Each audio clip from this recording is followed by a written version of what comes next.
नमस्ते मित्रों, इतिहास की दुनिया में आपका अभिनंदन है। हम गांधी दर्शन की बात कर रहे हैं और हमारी चर्चा के केंद्र में जो बिंदु है वह है सत्याग्रह। सत्याग्रह के सिलसिले में अब तक हम 4 बार मिल चुके हैं और आज अपनी यह 5वीं मुलाकात हो रही है। पिछले अंकों में हमने यह जाना कि गांधी जी की नज़र में सत्य क्या है, क्योंकि यह जाने बिना कि गांधी जी सत्य किसे कहते हैं हम उनके सत्याग्रह की अवधारणा को नहीं समझ सकते। हमने जाना कि गांधी जी यह कहते हैं कि सत्य सापेक्षिक भी होता है और सत्य निरपेक्ष तो होता ही है। गांधी जी का यह कहना था कि सत्य प्रेम है, सत्य अहिंसा है, सत्य ईश्वर है। गांधी जी हमेशा कहते हैं कि मैंने समाज के सामने एक आदर्श रखा है, इस आदर्श पर चलने की कोशिश सभी को करनी चाहिए, उसमें सफलता जितनी मिले उतनी ठीक। स्वयं के संदर्भ में भी वे कहते थे कि हो सकता है कि मेरे निर्णयों को बहुत सारे लोग मेरे दर्शन के साथ मिलाकर देखें और उनको यह लग सकता है कि मैंने जो कहा उसके अनुसार मैं कर नहीं पाया। इसका सीधा सा उत्तर यह है कि गांधी जी अपनी सीमाएं जानते हैं, अपनी सीमाएं समझते हैं। उनका यह साफ कहना था कि एक व्यक्ति के रूप में भूल किसी से भी हो सकती है। इसीलिए गांधी जी के अनेक राजनीतिक निर्णयों से असहमत होते हुए भी मैं गांधी जी के जीवन के दार्शनिक पक्ष का सम्मान करता हूं। उनका ये कहना था कि व्यक्ति को सत्य का आग्रही होना चाहिए, वह स्वयं सत्य के मार्ग पर चले, उस व्यक्ति के साथ रहने वाले लोग सत्य के मार्ग पर चलें, और जब किसी व्यक्ति को किसी दूसरे व्यक्ति से या किसी सरकार से अपना विरोध जताना हो तो वह सत्य की राह पर चलकर ही जताए। गांधी जी घृणा को तरजीह नहीं देते, गांधी जी असत्य को तरजीह नहीं देते, गांधी जी हिंसा को तरजीह नहीं देते। गांधी जी ईश्वर में विश्वास करके चलने के लिए कहते हैं। तो गांधी जी की नज़र में सत्य, अहिंसा, प्रेम और ईश्वर एक ही चीज है। सत्याग्रह के संदर्भ में उन्होंने कहा कि सत्याग्रह एक तरह का प्रतिरोध है, सोचे समझे तरीके से किया गया प्रतिरोध, स्वयं को अनुशासन में बांध कर रखते हुए किया गया प्रतिरोध। यह प्रतिरोध 2 तरह का हो सकता है, निष्क्रिय प्रतिरोध और सक्रिय प्रतिरोध। सक्रिय प्रतिरोध को हम सविनय अवज्ञा भी कह देते हैं। अब यह निष्क्रिय प्रतिरोध क्या है? सीधा सा अर्थ है कि आप यदि मुझ पर जुल्म ढाएंगे तो मैं उन्हें सहन करूंगा। उनका कहना था कि यह जो निष्क्रिय प्रतिरोध है, जिसमें व्यक्ति अपनी आत्म पीड़ा को महत्व देता है, इस प्रतिरोध का एक लाभ है और वह यह है कि आप अपने विरोधी को जरा भी नुकसान नहीं पहुंचाते। एक बूंद भी रक्त की बहाए बिना इस प्रतिरोध का अच्छा परिणाम मिलता है, बशर्ते सत्य की राह पर आप स्वयं को कुर्बान करने के जज्बे से चलें। उनका कहना था कि जो निष्क्रिय प्रतिरोध है वह कठोर से कठोर हृदय को भी पिघला देता है, लेकिन एक बात आप ध्यान रखिए, आप सत्य की राह पर हो, आप किसी ऐसे मुद्दे को लेकर निष्क्रिय प्रतिरोध करने न बैठ जाएं जिसके संबंध में आपकी आत्मा जानती है कि आप गलत हैं और व्यवहार में आप सही दिखाई देने की कोशिश कर रहे हैं। यदि आपने किसी की हत्या कर दी है और आपको पुलिस पकड़ने आई है, उस स्थिति में आप धरना देकर बैठ जाएं कि मैं नहीं जाऊंगा, निष्क्रिय प्रतिरोध करता हूं, जो करना है वो कर लो, मार लो। आपने हत्या की है, आपसे अपराध हुआ है, आपको अपने आप को पुलिस के हवाले कर देना चाहिए।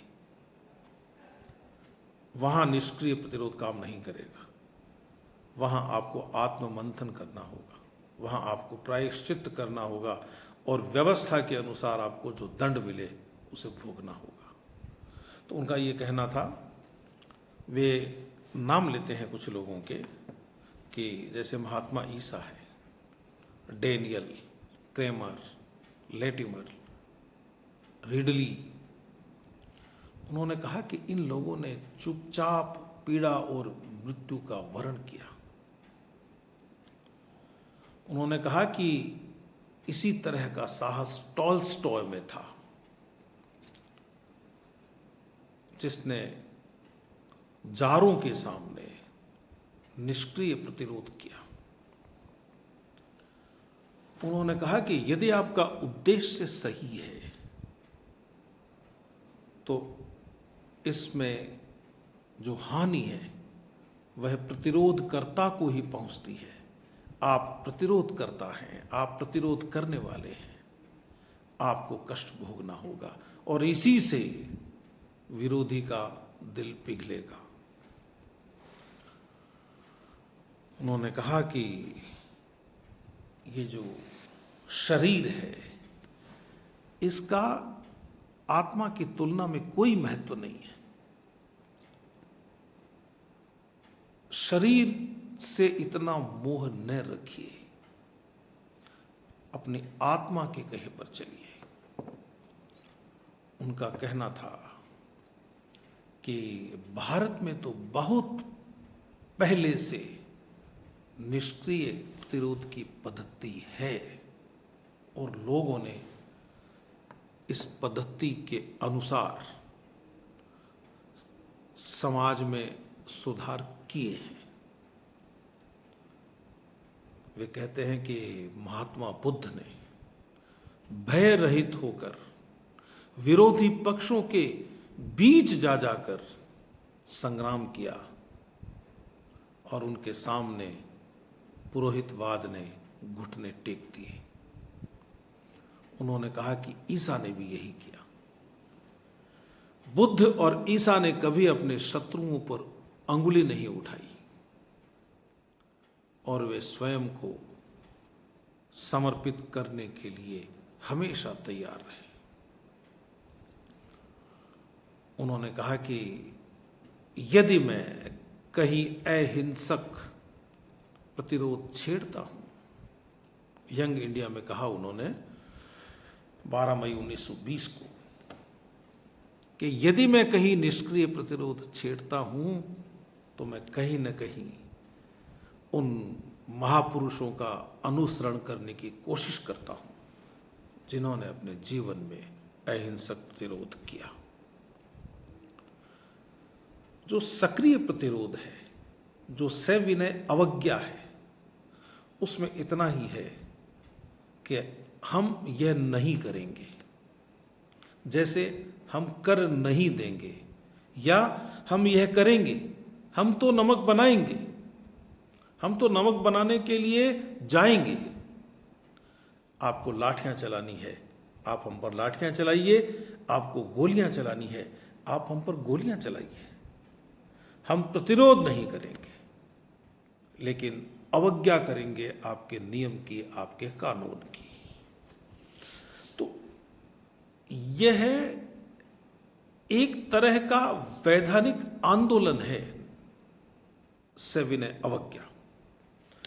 और गांधी जी की दृष्टि में यह वैधानिक आंदोलन का शुद्धतम रूप है। वे कहते हैं कि कोई भी आंदोलन इस दुनिया में बिना जोखिम उठाए नहीं चलाया जा सकता। उन्होंने कहा कि वह जिंदगी ही क्या जो जोखिमों से भरी न हो। यंग इंडिया में कहा 15 दिसंबर 1921 को कि वह जीवन क्या जिसमें खतरे न हो, जिसमें संकट न हो। वह जीवन तो जीने योग्य होता ही नहीं है जिसमें जोखिम न हो। सविनय अवज्ञा से कभी अराजकता उत्पन्न नहीं होती।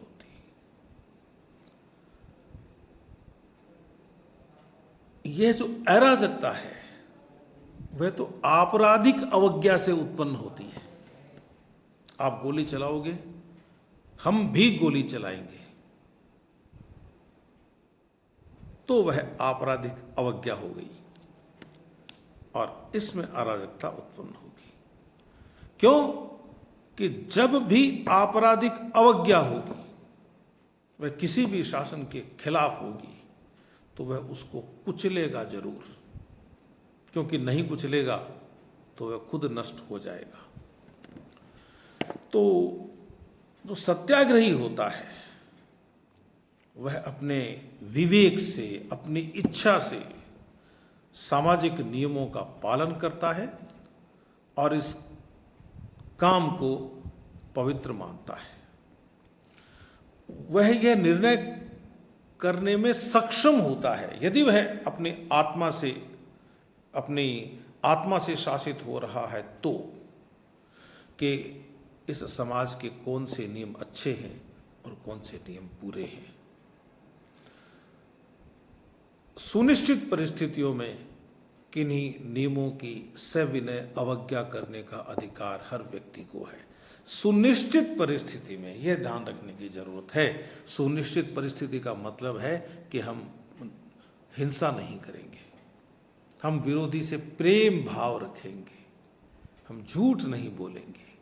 यदि आप यह करके चलते हो, स्वयं से यह वादा करके चलते हो, तो आप अहिंसा के रास्ते समाज में सुधार कर सकते हो।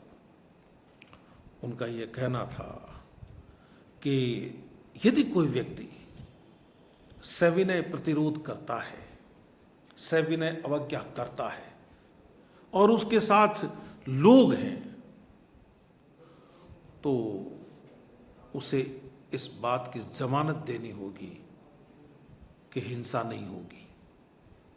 अपने अनुयायियों पर उसका इतना नियंत्रण होना चाहिए कि वह उन्हें हिंसा न करने दे, क्योंकि हिंसा के वातावरण में सविनय अवज्ञा आगे नहीं बढ़ सकती। अब यह कहा जा सकता है कि भीड़ का कोई क्या करे। लोग आपसे यह वादा करके आए थे कि हिंसा नहीं करेंगे गांधी जी, और उन्होंने हिंसा कर दी, तो इसका तरीका यह है कि आप आंदोलन को वहीं रोक दीजिए,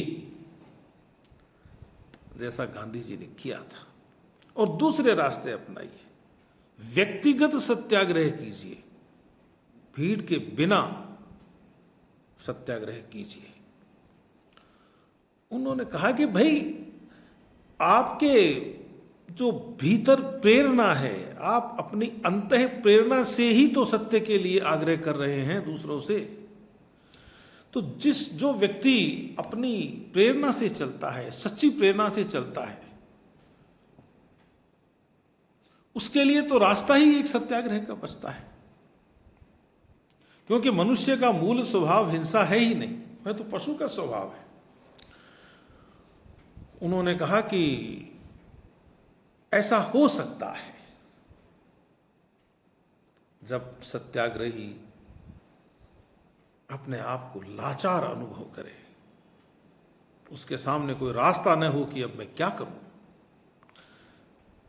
जब वह टूटने लगे, टूटने की स्थिति में आ जाए और उसे लगे कि चारों तरफ अंधेरा ही अंधेरा है, मैं तो यह सत्याग्रह करके फंस गया, उस स्थिति में आपकी मदद ईश्वर करता है। ईश्वर पर भरोसा रखिए। एक और भी बात कही गांधी जी ने कि आप निष्क्रिय प्रतिरोध करें या सक्रिय प्रतिरोध करें, इस राह पर कहीं भी आपको यह लगे कि आप गलती पर हैं तो आपको हट करके आगे नहीं बढ़ना चाहिए। अपनी गलती मानते हुए और आपको अपनी गतिविधियों को विराम दे देना चाहिए। उनका कहना था कि हो सकता है कोई चीज आपको सही लगे और दूसरे को गलत लगे, और आपको यह लगे कि निश्चित रूप से आप सही हैं, तो फिर आपको धैर्य रखना होगा। और धैर्य का मतलब होता है खुद को दुख देना, खुद को कष्ट देना। आपको यह आना चाहिए। सत्याग्रह के सिद्धांत का अर्थ ही यह है कि आप स्वयं दुखी हो जाएं, दूसरे को दुखी न करें, उसका मन बदलने दें। गांधी जी ने कहा कि ये जो सत्य और अहिंसा के योग से आंदोलन खड़े किए जाते हैं, प्रेम के आधार पर जो आंदोलन खड़े किए जाते हैं, आप इन आंदोलनों के आधार पर सारी दुनिया को अपने सामने झुका सकते हो। यदि राजनीतिक जीवन में काम कर रहे हो तो आपको सत्य पर चलना होगा और आपको विनम्रता, शालीनता भी रखनी होगी। जहां आपने विनम्रता छोड़ी वहीं आप हिंसक हो गए, जहां आपने शील छोड़ा वहीं आप अहिंसक हो गए। क्योंकि जीवन में यदि प्रतिष्ठा है तो अहिंसा की है। उनका ये कहना था कि जो सत्याग्रह है इससे किसी पुरस्कार की अपेक्षा न कीजिए। यंग इंडिया में कहा 19 मार्च 1925 को, सबसे बड़ा पुरस्कार यही है कि आप और अधिक धैर्यवान हो जाते हैं, ईश्वर के प्रति और अधिक आस्थावान हो जाते हैं, आप दुख सहन करने की सीमा में आगे तक बढ़ जाते हैं, और वह भी सत्य की बात करते हुए। क्या यह कम पुरस्कार है? तो ये गांधी जी ने कहा, और कहा कि जो सत्याग्रही होता है जरूरी नहीं कि वह सत्य की खोज कर चुका हो, वह तो सत्य की खोज करने के रास्ते पर है। और यह काम व्यक्ति को सत्याग्रह की संहिता के अनुसार ही करना चाहिए। इस शब्द में कहीं हिंसा नहीं है, सत्य के प्रति आग्रह है। यदि कोई ये कहता है कि यह तो सत्य के प्रति आग्रह है, यह कहां लिखा हुआ है कि इस आग्रह में आप सब कुछ सहन करोगे? देखिए, सत्याग्रह के माध्यम से आपको तात्कालिक रूप से परिणाम नहीं मिलेंगे। आपका जीवन समाप्त हो जाए, हो सकता है तब तक भी आपको परिणाम न मिले। इसलिए आप परिणामों से मोह मत कीजिए, आप अपने आग्रह से मोह कीजिए। सत्य के लिए जो आग्रह आप कर रहे हैं उससे आपका लगाव होना चाहिए। उन्होंने कहा कि मैं इस शब्द का जनक हूं, इस नाते मैं ये स्पष्ट करने की अनुमति चाहता हूं कि इसमें प्रत्यक्ष या परोक्ष रूप से सत्याग्रह में हिंसा का कोई स्थान नहीं है।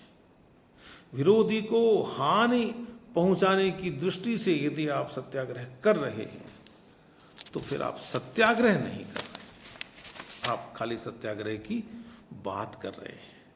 सत्याग्रह में ज़्यादा बातें नहीं होती, बढ़ बढ़ कर बातें नहीं की जाती कि हमने ये कर दिया, हमने वह कर दिया, या हम यह कर देंगे या वह कर देंगे। सत्याग्रह में अधैर्य नहीं होता, धीरज रखना होता है। सत्याग्रह में शोरगुल नहीं होता। आप माइक लगाकर यह शोर नहीं कर सकते कि हम सत्याग्रह कर रहे हैं, हम सत्याग्रह कर रहे हैं। उन्होंने कहा कि यह तो शांति का आंदोलन है। फिर उनका यह कहना था कि जिसे जीना आता हो वही मरना जानता है। सत्याग्रह स्वयं को पीड़ा देने की, स्वयं को थोड़ा थोड़ा करके मारने की प्रक्रिया है, और वह भी दूसरों के हित में। जब हमने शरीर लिया है, जब हमें शरीर मिला है, तो इस शरीर का जन्म और मरण तो होता ही है, सभी जानते हैं। मनुष्य को पशु से भिन्न करने वाली चीज है, जन्म पशु भी लेते हैं, तो वह अहिंसा है। उनका कहना था कि अहिंसा तो एक विज्ञान है, एक विकासशील विज्ञान है। उन्होंने कहा कि मैं जानता हूं कि जब मैं सत्याग्रह को विज्ञान कहूंगा तो हो सकता है लोग उन्हें पागल कहें, मूर्ख कहें, लेकिन कहा कि ये जो सत्य के प्रति आग्रह है यह तो पर्वतों जितना प्राचीन है। लेकिन लोग इसका प्रयोग नहीं करते हैं। उनका यह कहना था कि मैं तो यह मानता हूं कि दो राष्ट्रों के युद्ध में भी एक विज्ञान के रूप में सत्याग्रह को काम लिया जा सकता है। एक पद्धति है सत्याग्रह की, सत्याग्रह की अवधारणा है, और इस अवधारणा में पूरी वैज्ञानिकता है। सत्याग्रह का विज्ञान है अहिंसा, प्रेम, सत्य। आपने जहां कहीं इन चीजों को खंडित किया, इन प्रत्ययों को समझने की कोशिश नहीं की, वहीं आपने स्वयं को सत्याग्रह से दूर कर लिया। तो गांधी जी का यह कहना था कि हो सकता है कोई भविष्य में इसे एक मूर्ख व्यक्ति की सोच कह दे, लेकिन मैं यही कहूंगा कि अहिंसा के सहारे ही सब कुछ प्राप्त किया जा सकता है। यदि आप लाचार हो जाते हो, यदि आप बेबस हो जाते हो, तो आप यह मानते हुए कि मेरे साथ ईश्वर है, आप प्रार्थना कीजिए। तो यह सत्याग्रह के संबंध में छोटा सा विवेचन था। अभी हम सत्याग्रह की बात करने के लिए और मिलेंगे, फिर मिलेंगे। तब तक अपने इस मित्र को आप अनुमति दीजिए। नमस्कार।